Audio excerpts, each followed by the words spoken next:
शिवसेना प्रमुख बाळासाहेब ठाकरे यांच्या 99व्या जयंतीनिमित्त आज उद्धव ठाकरे गट आणि शिंदेंच्या सेनेचे दोन स्वतंत्र अभिवादन मेळावे होणार आहेत। या मेळाव्यातून दोन्ही शिवसेना शक्ती प्रदर्शन करणार आहेत। अंधेरी येथील छत्रपती शिवाजी महाराज स्पोर्ट्स कॉम्प्लेक्समध्ये संध्याकाळी ठाकरे गटाचा मेळावा होणार आहे, तर शिंदेंच्या शिवसेनेचा बीकेसी मध्ये मेळावा होणार आहे। विधानसभा निवडणुकीनंतरचे दोन्ही सेनांचे हे पहिलेच मेळावे आहेत, त्यामुळे आगामी महापालिका निवडणुकीच्या पार्श्वभूमीवर ते काय भूमिका घेतात याकडे सगळ्यांचं लक्ष असेल।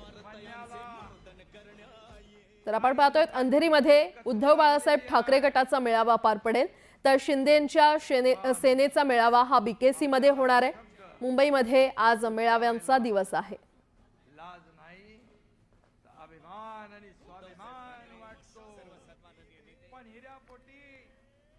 आज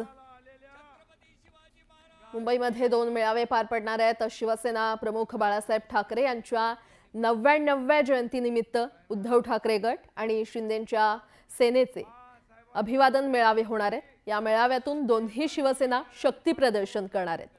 अंधेरीमध्ये छत्रपती शिवाजी महाराज स्पोर्ट्स कॉम्प्लेक्समध्ये संध्याकाळी उद्धव बाळासाहेब ठाकरे गटाचा मेळावा होईल, तर तिकडे शिंदेंच्या शिवसेनेचा मेळावा हा बीकेसी मध्ये होणार आहे।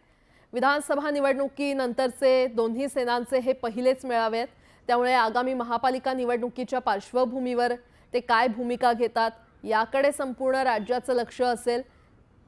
एकमेकांवर काय आरोप प्रत्यारोप करतात, काय टीका टिप्पणी आज होते हे पाहणं महत्त्वाचं ठरणार आहे। अंधेरीमध्ये उद्धव बाळासाहेब ठाकरे गटाचा आज संध्याकाळी मेळावा पार पडेल, तर शिंदेंच्या सेनेचा मेळावा हा तिकडे बीकेसी मध्ये होणार आहे।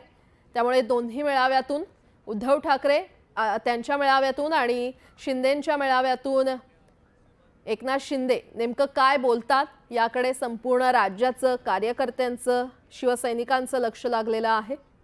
आज बाळासाहेब ठाकरे यांची 99वी जयंती आहे आणि त्याच पार्श्वभूमीवर मुंबईमध्ये आज दोन्ही सेनेचे मेळावे पार पडणार आहेत। दरम्यान शिवसेनेच्या बीकेसीतील मेळाव्याच्या घटनास्थळावरून आढावा घेतलेला आहे आमच्या प्रतिनिधी स्नेहा जाधव यांनी। आज 23 जानेवारी म्हणजेच हिंदू हृदय सम्राट बाळासाहेब ठाकरे यांची जयंती। या जयंतीनिमित्त दोन्ही शिवसेनेकडून भव्य अशा स्वरूपाचे मेळावे आयोजित करण्यात आलेले आहेत। शिवसेनेकडून शिवोत्सव या कार्यक्रमाचे आयोजन करण्यात आलेले आहे। बँड्रा येथे संध्याकाळी 6 वाजता या कार्यक्रमाला सुरुवात होणार आहे। आता आपण ज्या ठिकाणी कार्यक्रम होणार आहे त्याच ठिकाणी आहोत। याच स्टेजवरून एकनाथ शिंदे हे जनतेला, शिवसैनिकांना संबोधित करणार आहेत। आपण जर इथे पाहिलं तर इथे या स्टेजवरती LED स्क्रीन उभारण्यात आलेल्या आहेत। त्याचप्रमाणे इथे LED स्क्रीन प्रमाणे जर खाली आपण जर पाहिलं तर आसनासाठी, मंत्र्यांसाठी, खासदारांसाठी, त्याचप्रमाणे आमदार, कार्यकर्ते या सर्वांसाठी आसनाची व्यवस्था इथे करण्यात आलेली आहे। ठिकठिकाणी शिवसेनेचे भगवे झेंडे फडकत आहेत। इथे जर आपण पाहिलं तर हिंदू हृदय सम्राट बाळासाहेब ठाकरे, धर्मवीर आनंद दिघे, त्याचप्रमाणे उपमुख्यमंत्री एकनाथ शिंदे यांचे भव्य अशा स्वरूपाचे बॅनर जे आहेत ते लावण्यात आलेले आहेत। इथे ठिकठिकाणी काही लहान बॅनर देखील लावण्यात आलेले आहेत। आपण जर इकडे पाहिलं तर दरवर्षीच हा जो दसरा मेळावा पार पडत असतो, परंतु यावर्षी जे आहे ते हिंदू हृदय सम्राट बाळासाहेब ठाकरे यांच्या जयंतीनिमित्त दोन्ही शिवसेनेकडून मेळावे आयोजित करण्यात आलेले आहेत आणि याच मेळाव्यामध्ये उपमुख्यमंत्री एकनाथ शिंदे हे शिवसैनिकांना कशा प्रकारे संबोधित करणार, काय त्यांचे विचार मांडणार हे बघणं महत्त्वाचं ठरणार आहे। अशी देखील चर्चा आहे की याच शिवोत्सव या कार्यक्रमामध्ये आमदार आणि खासदारांचे पक्षप्रवेश होणार आहेत। नेमके हे आमदार खासदार कोण आहेत हे पाहणं नक्कीच उत्सुकतेचा विषय ठरणार आहे। इथे जो संध्याकाळी 6 वाजता कार्यक्रमाला सुरुवात होणार आहे, भव्य अशा स्वरूपाच्या या कार्यक्रमाचे आयोजन करण्यात आलेलं आहे। या कार्यक्रमाच्या स्थळी 4 गेट आहेत। एका गेटवरून उपमुख्यमंत्री एकनाथ शिंदे यांना एंट्री असेल, तर दुसऱ्या गेटवरून सामान्य जे शिवसैनिक आहेत, कार्यकर्ते आहेत, पदाधिकारी आहेत त्यांना एंट्री आहे. त्याचप्रमाणे आमदार, खासदार व मंत्री यांना देखील वेगवेगळ्या गेटवरून एंट्री इथे देण्यात आलेली आहे. भव्य अशा स्वरूपाचा हा जो मेळावा पार पडत आहे याला शिवोत्सव असे नाव देण्यात आलेले आहे आणि याच शिवोत्सव मध्ये सांस्कृतिक कार्यक्रम देखील पार पडणार आहेत. संगीतकार सोनू निगम या कार्यक्रमामध्ये उपस्थित राहणार आहे. अशा प्रकारे भव्य अशा स्वरूपाचा हा कार्यक्रम जो आहे तो पार पडणार आहे. व्हिडिओ जर्नलिस्ट प्रवीण शेट्टीसह स्नेहा जाधव, न्यूज 18 कुर्ल्यामध्ये काँग्रेसकडून आंदोलन केलं जातंय. मदर डेअरीची जागा धारावीच्या पुनर्वसनासाठी देण्यास विरोध करण्यात आलेला आहे. या पार्श्वभूमीवर खासदार वर्षा गायकवाड यांच्या नेतृत्वात आंदोलन केलं जातंय. कोणत्याही परिस्थितीत धारावीकरांचं इथे पुनर्वसन नको, मदर डेअरीच्या जागेचा उद्योग म्हणून विकास नको, अशी भूमिका कुर्लावासियांनी घेतलेली आहे.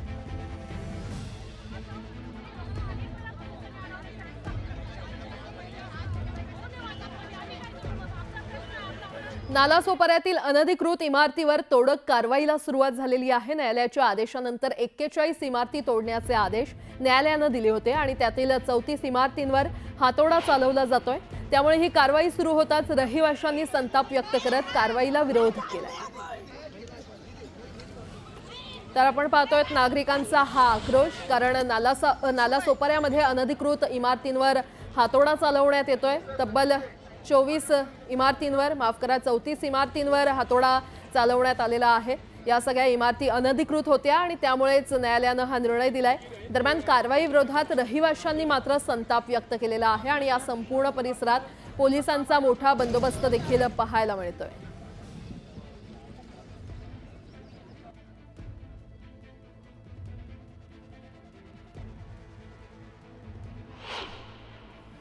क्या कर रहे हैं वो अपना पेट काट करके मार रोड पे के मार खा खा के धंधा कर के अपना समझे कि हमारा हो जाएगा सुविधा अपने लाने के लिए। आज हम लोग पेट पे लात मार रहे हैं सरकार। आज 18 साल के दिन हो गया, आपने नहीं उनको लीगल था, बेलीगल था, अभी लीगल हो गया। हम लोग घर के लिए घर कर रहे हैं। आज कहीं में कहीं था, इसकी बदले दे देते हम लोग भी संतोषित हो जाते। नहीं बड़ा देते, छोटा तो देते, हम लोग की झोपड़ी भी दे देते कि हम लोग को अब आज भी रोड पर रहेंगे तो अच्छा लगेगा सरकार को। तर नागरिकांचा हा आक्रोश पाहायला मिळतोय, कारण अनधिकृत इमारतींवर हातोडा चालवण्यात येतोय. तब्बल 41 इमारतींवर हातोडा चालवण्याचे आदेश न्यायालयानं दिलेले आहेत आणि आतापर्यंत 34 इमारती पाडण्याचं काम सुरू करण्यात आलेलं आहे. 41 इमारती पाडण्याचे कोर्टानं आदेश दिलेत.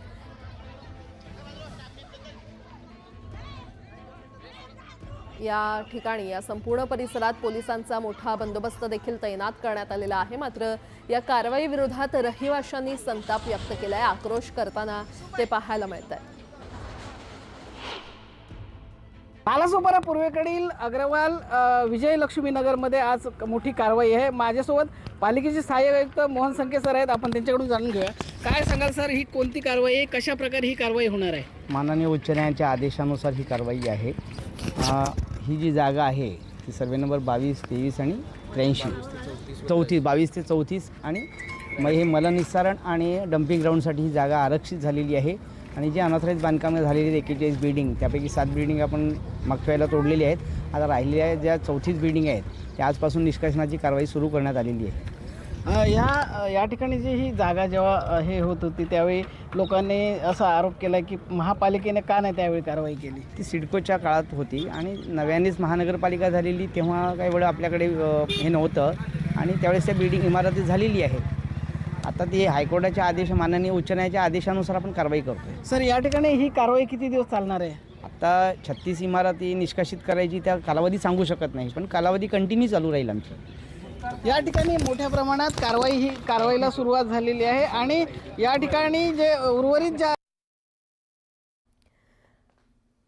यासोबतच इतरही काही महत्त्वाच्या बातम्या आपण पाहणार आहोत. तुर्तास एक छोटासा ब्रेक घेऊन लगेचच परत येतोय. पाहत रहा न्यूज 18 लोकमत.